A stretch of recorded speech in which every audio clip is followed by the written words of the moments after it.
చైతన్యవంతం చేసేందుకు కార్యాచరణ రూపొందిస్తామని సిపిఐ రాష్ట్ర కార్యదర్శి కె రామకృష్ణ చెప్పారు. కేంద్రం విశాఖ ఉక్కును ప్రైవేట్ చేయాలని చూస్తే సహించేది లేదని రామకృష్ణ హెచ్చరించారు.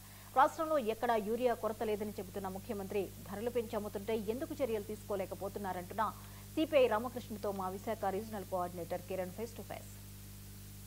విశాఖ ఉక్కు ఫ్యాక్టరీపై ప్రజా సంఘాలు కార్మిక సంఘాలు పెద్ద ఎత్తున ఆందోళనలకు సన్నద్ధమవుతున్న నేపథ్యంలో ఈరోజు విశాఖలో ఒక రౌండ్ టేబుల్ సమావేశాన్ని అఖిలపక్ష పార్టీలన్నీ కూడా నిర్వహించి దీనికి సంబంధించి సిపిఐ స్టేట్ సెక్రటరీ రామకృష్ణ మనతో ఉన్నారు. ఆయన అడిగి మరింత సమాచారం తెలుసుకుందాం. సార్ రామకృష్ణ గారు, ఇప్పుడు భవిష్యత్ కార్యాచరణ స్టీల్ ప్లాంట్ సంబంధించి ఏం చేయబోతున్నారు? అదే ఇవాళ ఇక్కడ ఇది చాలా ఇంపార్టెంట్. వీళ్ళ అభిప్రాయాలే చాలా మాకు ఇది, ఎందుకంటే వాళ్ళందరి అభిప్రాయాలు కూడా నేను వినాలి. వాళ్ళ అభిప్రాయాలు తీసుకున్న తర్వాత రేపు మళ్ళీ 12వ తేదీ నాడు రాష్ట్ర స్థాయి సమావేశం విజయవాడలో జరుగుతుంది. వాటిని సమన్వయం చేసుకుని ఇది ఒక విశాఖ స్టీల్ ప్లాంట్ ఉద్యమం అంటే విశాఖకు పరిమితమైన ఉద్యమంగా ఉండబోదు. 26 జిల్లాల్లో కూడా ఈ ఉద్యమాన్ని ముందుకు తీసుకోవాలనే ఉద్దేశంతోనే ఇవాళ వారి అభిప్రాయాలన్నీ తెలుసుకున్న తర్వాత, రాష్ట్ర స్థాయి నాయకుల అభిప్రాయాలు కూడా తెలుసుకున్న తర్వాత ఒక ఖచ్చితమైన నిర్ణయానికి వస్తాం.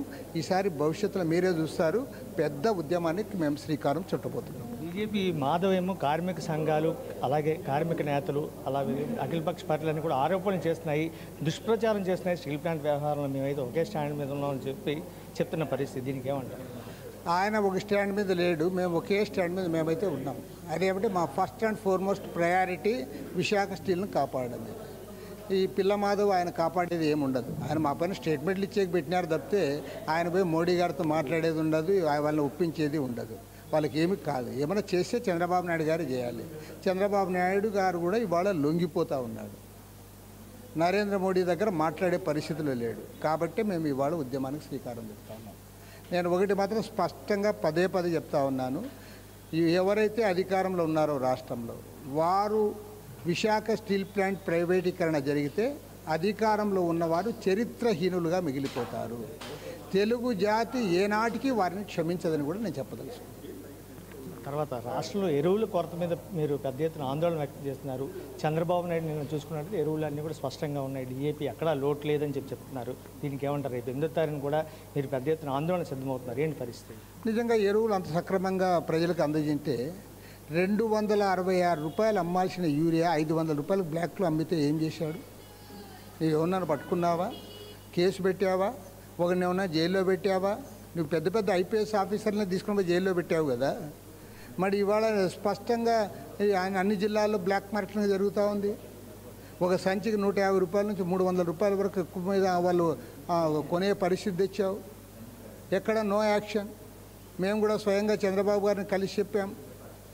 నీవు దాన్ని సరిదిద్దలేక మీరు ఇట్లా ప్రచారం చేయకూడదు, సోషల్ మీడియాలో పోస్టులు పెట్టకూడదు అంటే పెట్టకుండా ఎందుకుంటారు? కాబట్టి నువ్వు మమ్మల్ని కాదు బెదిరించాల్సింది, నువ్వు వాళ్ళని నువ్వు కంట్రోల్ చేయి. నువ్వు స్మార్ట్ గవర్నమెంట్ అంటున్నావు కదా. స్మార్ట్ గవర్నమెంట్ అంటే ఎరువులు దొంగగా అమ్మడం. ఇంకోటి పెద్ద విచిత్రం ఏమంటే అసలు రాయలసీమలో పంటే సరిగ్గా పెట్టలే, వేరుశనగ పంట. తర్వాత నాగార్ సాగర్ ఆయకట్టు ఇంకా ఇప్పుడు ప్రారంభం వాళ్ళు మొదలు పెట్టారు. ఇంకా ఖరీఫ్ సీజన్ ప్రారంభం కాకముందుగానే ఎరువులు ఇంత బ్లాక్లో అమ్మితే నీవు వాళ్ళపైన ఎక్కడ యాక్షనే లేదు, నో యాక్షన్. కనీసం 2 డీలర్లు లోపల పెట్టావా? పెట్టలా.